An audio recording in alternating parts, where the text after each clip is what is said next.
What would you do with a peach tree with gummosis? And this is Mary from Crossville, Tennessee. Celeste, so what would you do with peach trees that have gummosis? Well, I would encourage her to go out there and look at the trunk of the tree and let's verify what exactly is happening. Gummosis is a real thing that could happen on its own, right? Right. But it sounds more likely that she might be having an issue with borers.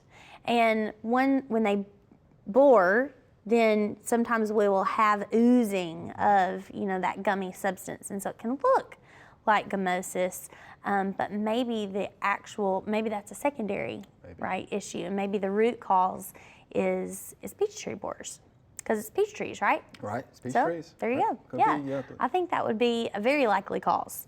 And I get this call, all the time in the spring when trees start coming out of dormancy and their juices start to flow, and people want to know what is all of this stuff coming out of my plants.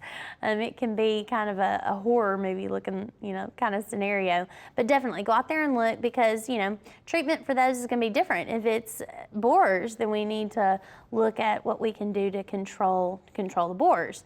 If it's gummosis, then there's really not a lot that we can do. Generally, that was caused, from damage maybe that happened to the trunk. It could be through a number of different types of stresses, environmental, freeze and thaw cracks, or mechanical injury to the tree, or different things like this. And then when that injury happens, then that gummosis starts to flow out, and there's just nothing you can really do to rectify that type of situation. You're right. Outside of trying to prune, possibly, Well, and I mean, sometimes it's one of those things that could be insect, it could be physiological, there could even be some diseases, there could even be some canker. So yeah, close inspection, good pictures, and then direct from there.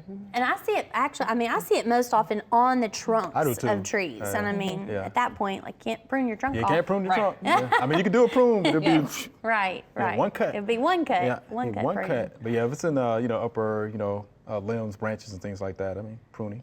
Well, in that whole family, it's a it's a challenging family. Yeah, for sure. So it's going to be they're going to have issues anyway, right? So yeah, get out, Miss Mary, and inspect. All right. Hope that helps you out. Yeah, look for little holes look in for the the trunk. little holes. Yeah, you'll see it. You'll see it. All right, thank you for that question. And you can always go to your local extension office there in Crossville. You know those folks well. Yeah, good folks in Crossville. Yeah, they'll be able to help you out with that. Definitely. All right? Thanks for watching the video. We hope you enjoyed. To subscribe, click below.